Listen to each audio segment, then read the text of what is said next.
شعور کی ایک اور کرن کے ساتھ آپ کی خدمت میں حاضر ہوں۔ ناظرین، حضرت عیسیٰ علیہ السلام اپنے ایک شاگرد کے ساتھ بیٹھے تھے کہ اسے فرمانے لگے تمہارے پاس کتنے پیسے ہیں؟ اس نے کہا کہ حضور میرے پاس 2 درہم ہیں۔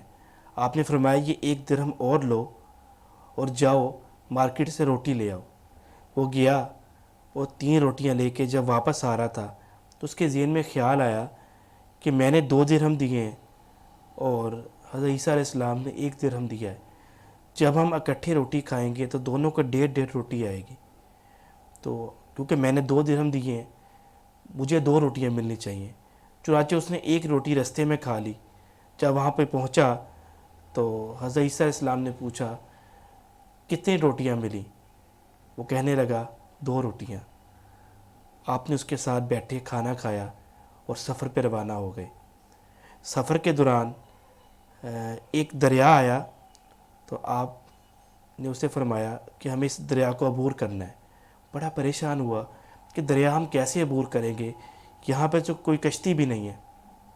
آپ نے فرمایا میں دریا کے اوپر سے گزرتا ہوں، آپ میرا ہاتھ پکڑو اور اس کو ہم پار کر لیتے ہیں۔ حضرت عیسیٰ علیہ السلام نے اللہ کے حکم سے دریا کو پار کیا اور بالکل اسی طرح جس طرح وہ خشکی پہ چل رہے ہیں۔ جب دریا پار ہوا تو کیونکہ اس نے بھی ہاتھ پکڑا ہوا تھا چنانچہ وہ بھی دریا کے پار چلا گیا۔ تو وہ بڑا انسپائر ہوا اور کہنے لگا میں اللہ کا بڑا شکر ادا کرتا ہوں کہ اس نے مجھے ایک ایسا نبی دیا جو اتنا بڑا معجزہ رکھتا ہے۔ آپ نے فرمایا تم اس بات سے متاثر ہو، اس سے تمہارے ایمان میں اضافہ ہوا ہے؟ اس نے کہا جی حضور بالکل میرے ایمان میں اضافہ ہوا ہے۔ آپ نے فرمایا پھر بتاؤ روٹیاں کتنی تھیں؟ اس نے کہا روٹیاں 2 تھیں۔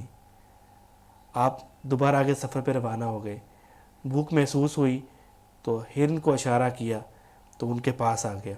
آپ نے حضرت عیسیٰ علیہ السلام نے اسے ذبح فرمایا، اس کا گوشت بنایا، اسے پکایا، اسے کھایا اور اس کے بعد اس ہرن کی کھال کو ٹھوکر ماری اور فرمانے لگے اللہ کے حکم سے زندہ ہو جاؤ۔ ہرن دوبارہ زندہ ہوا اور اپنے مقام کی طرف روانہ ہو گیا۔ جب یہ معجزہ اس شاگرد نے دیکھا تو کہنے لگا میں آپ سے بہت متاثر ہوا ہوں۔ آپ نے فرمایا کہ تمہارے ایمان میں اضافہ ہوا ہے؟ اس نے کہا جی بالکل میرے ایمان میں بہت اضافہ ہوا ہے۔ آپ نے فرمایا پھر بتاؤ روٹیاں کتنی تھیں؟ اس نے کہا روٹیاں 2 ہی تھیں۔ آگے دوبارہ سفر پہ روانہ ہو گئے تو دیکھتے ہیں کہ ایک جگہ 3 سونے کی اینٹیں پڑی ہوئی ہیں۔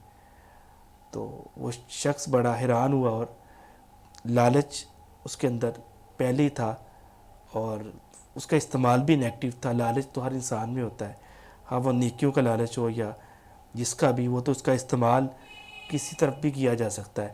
تو وہ اسے کہنے لگا کہ یہ سونے کی اینٹیں؟ حضرت عیسیٰ علیہ السلام نے فرمایا کہ ایک اینٹ آپ کی، ایک میری اور تیسری اس کی جس نے تیسری روٹی کھائی تھی۔ بڑا شرمندہ ہوا۔ آپ نے اسے 3 اینٹیں دیں، اسے وہیں پہ چھوڑا اور سفر پہ روانہ ہو گئے۔ اب وہ لالچی تھا تو سوچنے لگا کہ کس طرح میں اینٹوں کو گھر لے جا سکتا ہوں۔ اسی دوران میں 3 چور وہاں سے گزرے۔ انہوں نے دیکھا کہ اس کے پاس سونے کی اینٹیں ہیں، انہوں نے اسے مار دیا اور اینٹیں اس سے چھین لیں۔ اب اینٹوں کی ڈسٹریبیوشن کی باری آئی کیونکہ وہ سونے کی اینٹیں تھیں۔ انہوں میں سے ایک شخص کو انہوں نے کہا کہ جاؤ بازار میں جاؤ کھانا لے آؤ۔ جب وہ گیا تو وہ سوچتا جا رہا ہے کہ کیوں نہ 3 اینٹیں میں حاصل کر لوں۔ اس نے کھانا خریدا اور واپس آتے ہوئے اس میں زہر ملا دی تاکہ جب وہ کھانا کھائیں گے تو مر جائیں گے اور اینٹیں ساری مجھے مل جائیں گی۔ جبکہ وہ دونوں شخص جو چور پہلے موجود تھے اور اینٹوں کے پاس بیٹھے ہوئے تھے، انہوں نے سوچا کیوں نہ اس شخص کو جو کھانا لے کے آ رہا ہے اسے مار دیا جائے تاکہ اینٹیں سونے کی ہمارے میں تقسیم ہو جائیں۔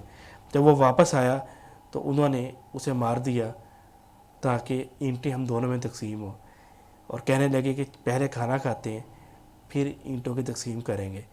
جب کھانا کھانے بیٹھے تو اس میں زہر تھی چنانچہ وہ دونوں بھی مر گئے اور اینٹیں وہیں کی وہیں پڑی رہ گئیں۔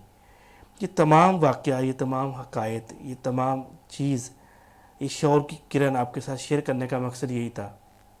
اس کائنات میں ہم بہت ساری نیکیاں، بہت ساری حقیقتیں دیکھتے ہیں لیکن اسے جھٹلا دیتے ہیں۔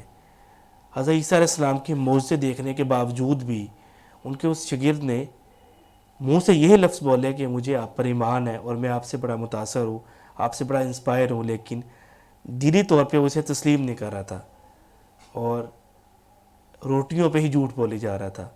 تو روٹیوں سے مراد صرف وہ روٹیاں نہیں تھیں، بلکہ اس کائنات میں بے شمار چیزیں ایسی ہیں جن کو ہم سمجھتے ہیں کہ اللہ کے نبی نہیں جانتے، لیکن جب کہ وہ علم رکھتے ہوتے ہیں انہیں اس بات کا پتہ ہوتا ہے۔ تو آج کی شعور کی کرن ہمیں یہی درس دیتی ہے کہ کس طریقے سے ہم اپنی زندگی میں بہتری لانے میں ان نیک شخصیات سے فائدہ حاصل کر سکتے ہیں، اور کس طرح ان پر ایمان لا کے، کیونکہ ایمان ہوتا ہی بن دیکھے ماننے کا نام ہے، تو بن دیکھے ان نیک شخصیات پہ ایمان لا کے اپنے لیے آخرت کا سامان اور دنیا کی خوشگوار زندگی کی بنیاد رکھ سکتے ہیں۔ امید ہے آج کی شعور کی کرن آپ کو پسند آئی ہوگی، اسے آگے شیئر کریں تاکہ یہ پیغام آگے پہنچے اور ہماری زندگی بدلنے میں اسے مدد مل سکے۔ اجازت دیجیے، اللہ حافظ۔